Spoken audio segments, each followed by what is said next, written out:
Nigeria's finance minister and coordinating minister of the economy, Wale Edun, was at the National Assembly on Monday to defend the proposed amendment of the Finance Act that seeks to impose 50% windfall profit levy on all foreign exchange transactions by banks in 2023. The minister told federal lawmakers that it's common to impose such levies on windfall all over the world, and in this case, the banks in Nigeria, who he said profited so much from foreign exchange transactions, not by their own ingenuity, but as a result of changes in government policies. According to Edu, the bank windfall profit levy, although small, still constitutes an important contribution to government finances at a time when revenues have substantially increased despite minimizing taxes. It's a charge based on profits that resulted from more or less being in the right place at the right time. And all over the world, it's common that the society takes a share of such quote-unquote unearned income. And it's not unusual. In every climb, it happens everywhere around the world. Even with the advanced economies, with the developing economies, it's all happening when there is a windfall.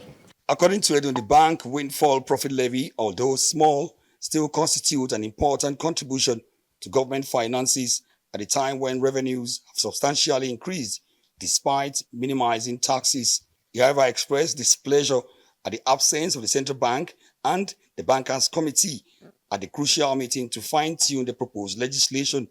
Despite these limitations and these attempts to hold taxation at current levels, government revenue has increased substantially. Nigeria's chief tax collector, Zach Adedeji, explained that the bank windfall profit levy will help in balancing the economic inequality in the country, especially after government introduced its harmonization policy of the foreign exchange market.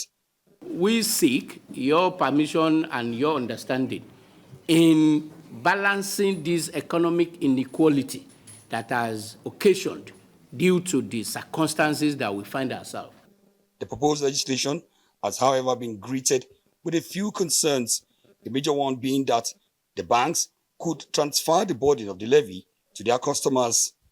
Whether it is levy or taxes, is there a way of the banks also sending that burden, transferring that burden to customers? The finance minister waves off the possibility, asking lawmakers to give the banks the benefit of doubt. He also allayed fears regarding possible cases of underreporting by banks.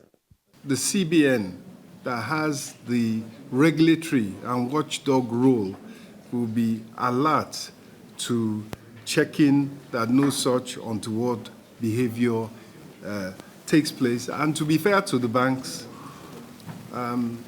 there's no reason to assume that that's what they will be trying to do. But the toughest question perhaps came from the House of Representatives member, Munachi Alozie, who wanted to know if the government had a hand in the astronomical increase in foreign exchange rates. You have been talking about the SSEs. Do you have hand in making dollar to go high? The question wasn't answered. The committee chairman overruled him. The Central Bank of Nigeria had, in a circular in March, directed commercial banks in the country not to touch or spend the profits they made from foreign exchange transactions. At the moment, the federal government is pushing for a 50-50 sharing formula with the banks, with defaulters liable to go to jail. Omo Bazwai, Arise News.